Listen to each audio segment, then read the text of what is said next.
What's going on, guys? Welcome to another episode of What Would Vinny Do? It's been a minute. I want to thank everybody for tuning in and keep those likes going and subscribing. It definitely helps out. We got some great guests lined up. I think you're going to definitely enjoy the next few shows. Today, I just wanted to jump on and talk about the situation in real estate at the moment, the market conditions, right? So, you're hearing a lot of things. I think a lot of buyers are getting jittery. The interest rates are going up, rightfully so, right? The interest rates, it seems like they doubled overnight. Like a few months ago, we were living in the high twos and the threes, and now we're in the high fives and the sixes. So it makes sense that people are a little jittery, right? But then again, you hear a lot of people giving advice, which maybe they're not equipped to give the advice. So I don't know. It must happen in a lot of different fields, but in real estate, I seem to hear all the time people telling people it's the worst time to buy, you shouldn't sell, or you should sell. You're going to get millions of dollars for a house that's probably not worth 800,000. But you know, there's people out here giving advice all the time in every aspect of life. So I just been hearing a lot lately, and I wanted to come on and hopefully for people that are seriously looking to buy to just kind of clear things up. So I mean, and I'm going to do it in a way so you understand. Yes, interest rates went up, right? But if you put it into context, for the last 2 or 3 years, there have been people saying they want to wait to buy because it's bad. It was a bad time to buy.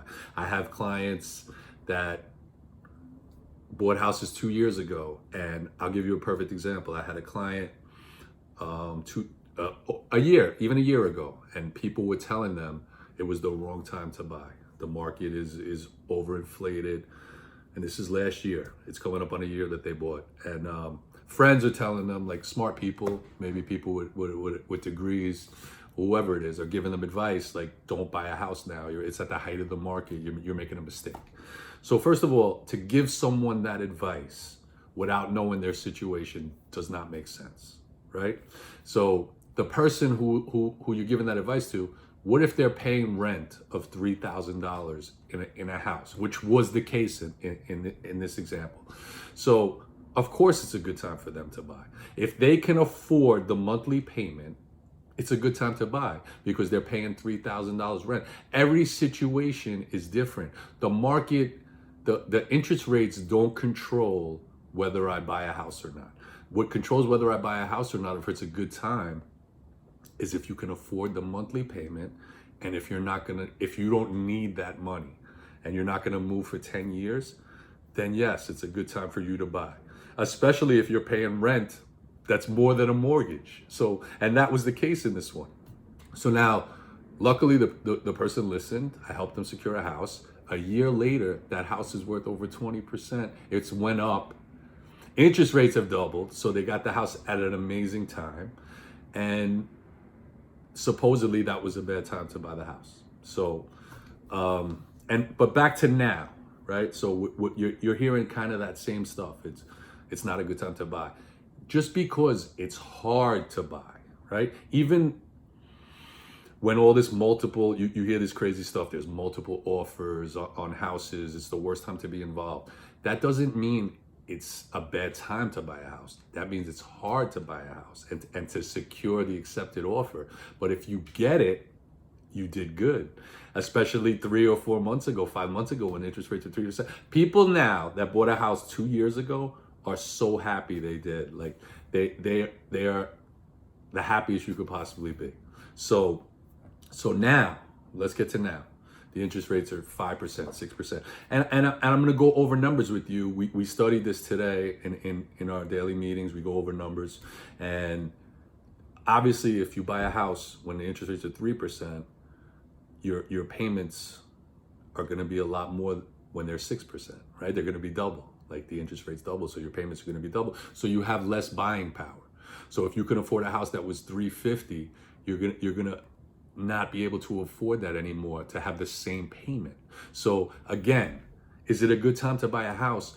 I know you guys, I'm going to talk a little bit about stocks, right? Warren Buffett, who people know him as a stock person, he has a saying that says, when people are fearful, that's when you should be greedy. And when people are greedy, that's when you should be fearful. To me, it's the same thing in real estate. When people are telling you buy, buy, buy, it's over. So now people are telling you don't buy, but if you can afford a house and you can afford the monthly payments, that's all it's about. When I buy a stock, right now the stock market, everybody's screaming. Like if I buy a stock, I don't buy it on what's going on in the stock market. I buy the stock on if I can afford the stock and it's a good company. That's it. So it doesn't matter what's happening around, who the president is. The same thing with real estate.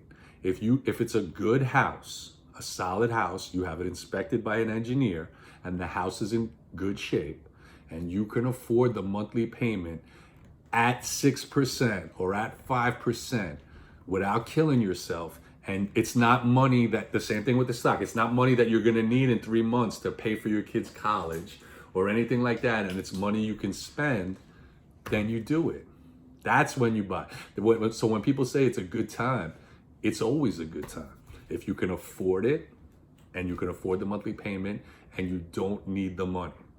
So there's a line that my broker loves to say, and I'm gonna give him a shout out for it, Jamal. So you date the rate, and you marry the house and you date the rate. And that's the perfect analogy, because think about it. So the people who bought the houses 4 months ago at 3%, it's up to 6 now. They're happy, right? So the people who buy it at 6%, you could afford it at 6%. Excuse me. You could afford it at 6%. So what can you do after you buy the house for a little while? And now you know you can afford. You looked into your payment at 6%. It's $1,100 on a house that's $350,000, whatever it is, right? So you can afford it. Guess what? Now as a couple of years, you refinance when the rates go back down, and now you pay less, and you have the house.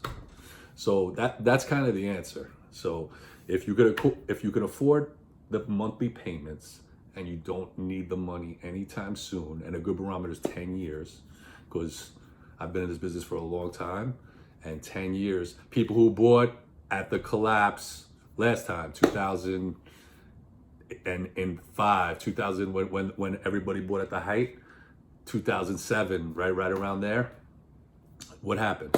So the people who sold a year later, yeah, they lost money, they got hurt. But the people who saved, who didn't have to sell and waited for 10 years, it came back around right? And they made their money. So that's the name of the game, and that's the answer to this. So that's it. And listen, you should be mindful of the rate, of course. And if you were looking at something that was $1 million at 3%, you can't afford that anymore at 6%. So now you need to look at something that's lower in price, of course. But if you can afford it, and the house is solid, and you don't need to sell the house, as I said, I know I keep saying the same thing. It's always a good time to buy real estate. That's just the way it is. And so the other part of this, as a buyer right now, right? So a few months ago, right? So obviously, I do a lot of business in the Bronx, and a few months ago, open houses, there was 20 or 30 people. Now we're doing open houses when there's 3 or 5 people. So guess what? As a buyer, you're not up against as many people anymore, because if you're qualified, a lot of people got moved out. What I just described. So that kind of helps you. You're not up. You might, and if more inventory comes, which could start happening, you're gonna have not as many people to go against. So again, this might be a better time for you to buy. All the people that were losing out, now you're gonna have actually an opportunity, because there's less buyers. If there was 10 buyers for a house, it's probably cut in half now over these last few months. So I guess kind of what I'm trying to say is, when you're taking advice, take advice from people who kind of know what they're talking about and are experienced at it, especially with something as important as this, buying a house or selling a house. And that's really it. So I just wanted to jump on, talk about that. I want to mention a good friend of mine passed away, Joe Reardon. We know Joe Bez, great guy, and rest in peace. And he was the type of guy, like, I didn't see him, I didn't hang out with him. Like we hung out when we were younger, but when I saw him, it was always a good person to see. You know, he made you smile. He was always smiling, and rest in peace. And obviously to his wife and family, my condolences. And you know what? I was 4th of July just passed, and I was at a friend's house, and we had a great time. And the next day, good friend of mine, he ended up, my friend Jack, he ended up having a heart attack. He's fine, thank God, but it puts kind of a lot of things into perspective. So everybody out there listening, like, life is definitely short. Hug the people you care about. Take care of yourself. You know, once you get over 50, it's we all like to party and chill, but you got to kind of watch what you're eating. There's enough ways out here to kind of end up there's a lot of things that can hurt you out here. So might as well, when it comes to nutrition, exercise, and just as you get older, you definitely got to start paying more attention, having the checkups and stuff. As we get older, your kind of mortality you kind of understand it, and you appreciate every day. So live your life, enjoy the people who care about you and support you. And thank you for tuning in, and see you soon.